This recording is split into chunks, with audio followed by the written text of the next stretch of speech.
जी परिचय दे दीजिए अपना। मैं बिहार जिला सिवान दरौली विधानसभा से एमएलए हूँ और बिहार विधानसभा में विधायक दल के उपनेता हूँ और पर्यटन उद्योग संबंधित समिति के सभापति हूँ। अभी हमने बिहार में ये घटना पढ़ा सुदामापुर के, हमने देखा कि पूरा परिवार निर्मम तरीके से हत्या कर दी गई है। ये हत्या करने वाला कोई आदमी नहीं जलाद होगा और इससे मेरा अंग सिहर गया और मैंने फैसला किया कि मैं सुदामापुर जाऊंगा और उस पीड़ित परिवार से मिलूंगा और उसके हर पहलू को जानने की कोशिश करूंगा। उसी स्थिति में मैं यहाँ पहुंचा हूँ। आपको कुछ जिस तरीके से नरसंहार हुआ है इसके नजरिए से देख रहे हैं इसको, जो नरसंहार हुआ है इस तरीके से देख रहे हैं। ये नरसंहार है और जो इसमें प्रशासन की तरफ से, सरकार की तरफ से जो पहल हो रही है, ऐसे नरसंहारों का बढ़ावा देना और साथ साथ नरसंहार के अंजाम देने वाले लोगों का बढ़ावा देना, ये दिखता है। हम अभी कोशिश कर रहे हैं कि इसकी तह में जा करके और सच्चाई को हम जानें। अभी आप लोगों के सामने में जो मेरी बात हो रही थी कि जिस दिन जिस बाप की, पूरे हिंदुस्तान की ये बात है कि कोई बाप नहीं चाहता है कि हम अपने बेटा के शव को कंधा पर चढ़ा, उसकी कोशिश रहती है कि हम बेटा के कंधे पर जाएं। लेकिन यहाँ बेटा की मृत्यु, पतोहू की मृत्यु, नाती की मृत्यु, नतनी की मृत्यु निर्मम तरीके से किया गया है और दाह संस्कार करने जब जा रहे हैं तो सरकार अपने पास बुला लेती है। अरे ये तो हिंदू रीति रिवाज से भी गड़बड़ है।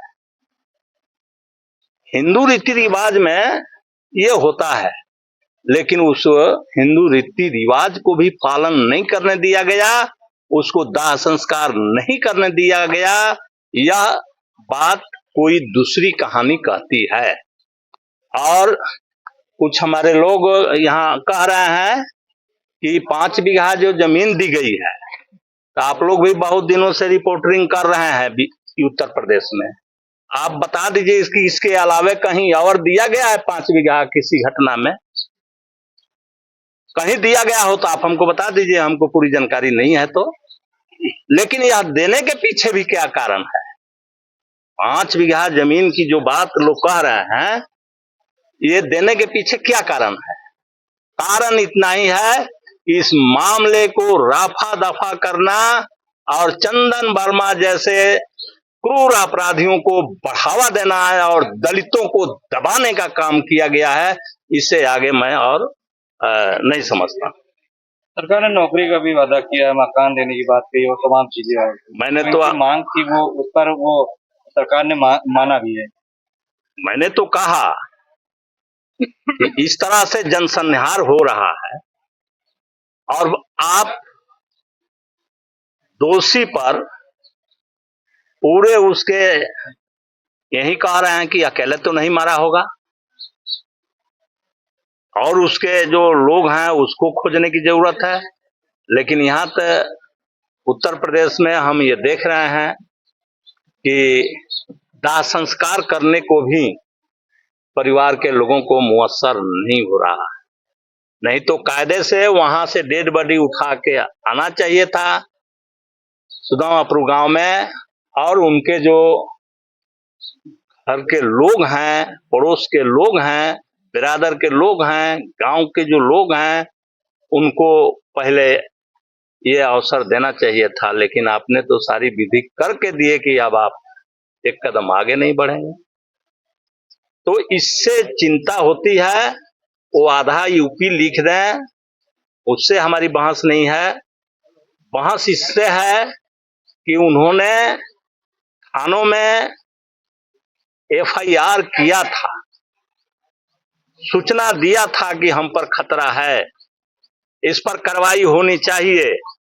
न वो कार्रवाई होती है और न अब भी वैसा ठोस कार्रवाई होती है, और केस को भी रफा दफा करने के तरफ पूरे तौर पर प्रशासन लगा हुआ।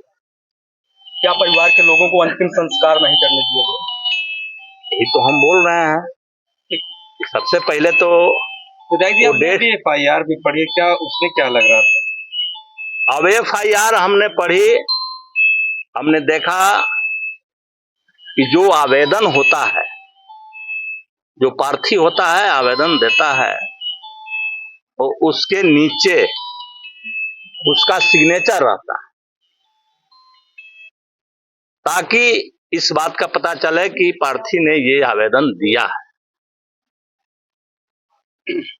वो उनका सिग्नेचर में नहीं है, उनका आवेदन का बात दर्ज है, वो नहीं है, तो किसी